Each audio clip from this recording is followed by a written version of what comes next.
Hello दोस्तों, स्वागत है आपका बिटकॉइन दुनिया में। तो दोस्तों, क्या इंडिया में बिटकॉइन बैन है?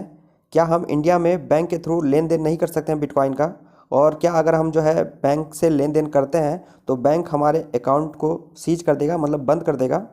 तो इन सभी का जो है आंसर मैं इस वीडियो में दूंगा। और एक ही बहुत ही इंपॉर्टेंट अपडेट आप लोग को देनी थी कि हमारे जो एक सब्सक्राइबर हैं, उन्होंने जो टेलीग्राम पे एक नोटिस भेजा है। उनके पास जो है एचडीएफसी बैंक ने जो एक नोटिस भेजा है, आप यहाँ स्क्रीन पे देख सकते हैं। तो उस समय मैं वीडियो नहीं बना पाया, तो आज मैं उसके लिए वीडियो बना रहा हूँ, क्योंकि एक दो लोग का और भी कंप्लेन आ रहा है ऐसा कि सर ऐसा ऐसा जो नोटिस हमारे पास भी आ रहा है।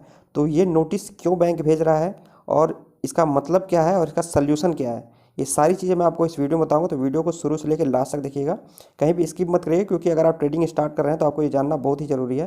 क्योंकि क्या पता कि अगला जो है नोटिस आपके घर भी आ सकता है। तो इसलिए आप जो उसका सल्यूशन जान लीजिए, ठीक है।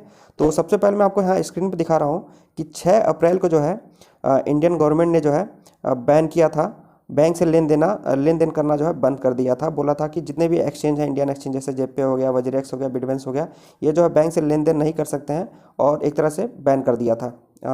बिटकॉइन को नहीं बैन किया था, बिटकॉइन से लेन देन करने के लिए मना कर दिया था, मतलब बैंक से, ठीक है।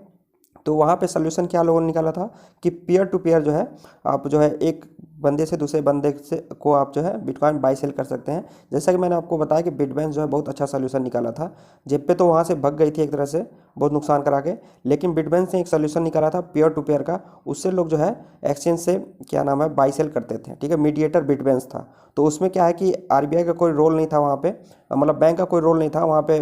मैन टू मैन जो है बाई सेल होता था, और जो है नॉर्मली पैसा ट्रांसफ़र और डिपॉजिट होता था, ठीक है। तो ये तो हो गया 2018 में जो है 6 अप्रैल को आया था ये मैसेज। अब ये जो हमारे जो सब्सक्राइबर है उनके पास जो ये मैसेज आया है, मतलब नोटिस भेजा गया है।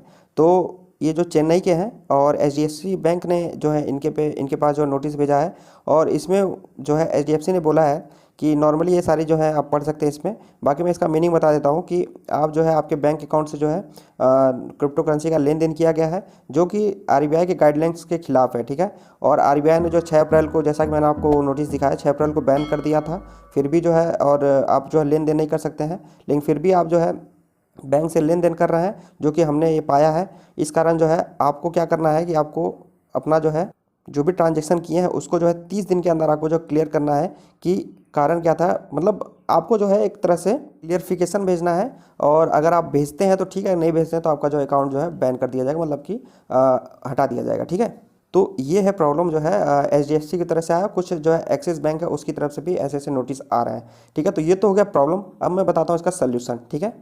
तो सबसे पहले मैं आपको ये बता देता हूँ कि बिटकॉइन इंडिया में बैन है कि नहीं है, ठीक है। और आरबीआई जो नोटिस निकाली थी 2018 में, तो वो जो है अभी तक चल रहा है कि कुछ नया नोटिस आया। तो उसके लिए आपको कुछ नहीं करना है, बस आप गूगल पे आइए और यहाँ पे जो है आप सिंपली सर्च करिए बिटकॉइन बैन इंडिया और नॉट, ठीक है। उसको सर्च करेंगे आप तो यहाँ पे आपको फर्स्ट पे ही आएगा, जो कि विकीपीडिया पे जो अपडेट है। In early 2018 India central bank the Reserve Bank of India RBI announced a ban of the sale और purchase of crypto currency for entities regulated by RBI, ठीक है। तो उसके बाद जो है in March 2020 the Supreme Court of India passed the verdict revoking the RBI ban of crypto currency trade. तो इसका जो कुल मिला जुला के मतलब यही है कि 2018 में इंडियन जो सेंट्रल बैंक है आरबीआई, उन्होंने जो है बैन किया था क्रिप्टो करेंसी में परचेज और सेल करने के लिए, ठीक है। लेकिन जो है मार्च 2020 में जो कि 4 मार्च था, तो उसमें क्या किया था कि जो सुप्रीम कोर्ट ने जो है जो भी बैन लगाया था उसको जो है हटा दिया गया। तो ये तो सबसे बड़ा सबूत यही हो गया। और इसका जो है 180 पेज का इन्होंने जो है एक रूल बनाया हुआ है। रूल मीन्स ये है कि उसके बारे में बताया है कि क्यों रिस्की था, क्यों उन्होंने बैन किया था, और क्यों वो जो हटा रहे हैं, इन सारी चीज़ों के बारे में उन्होंने जो 180 पेज में लिखा हुआ है। तो उसका अगर आपको जो है पीडीएफ चाहिए तो आप जो मेरे टेलीग्राम चैनल पे आप मुझे मैसेज करिए, मैं वो पूरा पीडीएफ आपको दे दूंगा, ठीक है। और बाकी अगर आपको चाहिए तो आप आरबीआई का जो ऑफिशियल साइट है उस पर भी जाके आप जो है वो देख सकते हैं। लगभग 4 मार्च 2020 के करीब उनका जो है जो भी नोटिस आया था वो 180 पेज वाला आप पीडीएफ डाउनलोड करके खुद भी देख सकते हैं। तो सल्यूशन यही है आप लोग का कि पहली बात तो ये है, और दूसरा ये कि वो जो पीडीएफ है उसको आप जो है अपने बैंक में ले आके वो चीज़ें दिखा सकते हैं कि हाँ आपके पास जो है 2018 वाला जो अपडेट है आपने जो है 2020 का जो अपडेट आया था आरबीआई की तरफ से, वो आपके पास जो मैसेज नहीं है, तो प्लीज़ आप उसको जो है देखिए और कंसर्न करिए।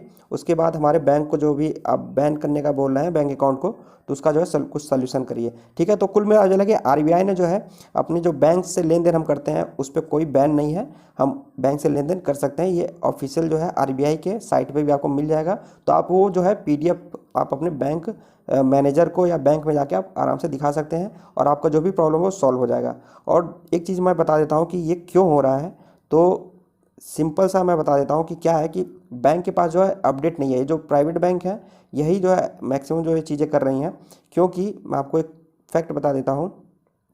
क्या होता था कि पहले जो है आप खुद सोचिए कि एफडी होता था, कई जो इंश्योरेंस होते थे, कई तरह के जो है एलआईसी होते थे बैंक में। जो पैसे हम इसमें लगा रहे हैं बिटकॉइन में, वो हम वहाँ लगाते थे। लेकिन अभी धीरे धीरे क्या होगा कि हम लोग जो है बिटकॉइन की तरफ या क्रिप्टो करेंसी की तरफ बढ़ें, क्योंकि यहाँ पे रिटर्न ज़्यादा है और टाइम कम समय में रिटर्न ज़्यादा है, तो हम इसकी तरफ आए और उनके जो कस्टमर एक तरह से छूटते जा रहे हैं, ठीक है। तो इस वजह से क्या है कि ये ऐसा नहीं कि आपके पास मैनुअली जो सिंगल आप हैं आप ही के नाम से भेजा जा रहा है। ये जो है एक तरह से होता है ना कि सर्च कर लेते हैं कि क्या नाम है, कौन कौन जो है बैंक से लेन देन कर रहा है क्रिप्टो करेंसी का, तो उसके बाद ये सर्च करते हैं और जिन जिन जिन अकाउंट से ऐसा हुआ रहता है वो जो है मैनुअली जो सबके पास ऑटोमेटिकली भेज देते हैं सबके पास, ठीक है।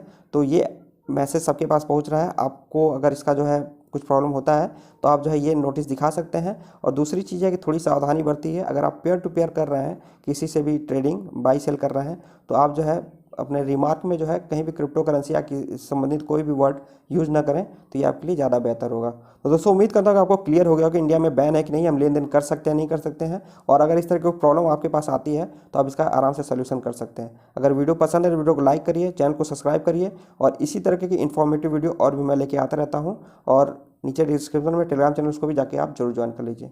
Thank you.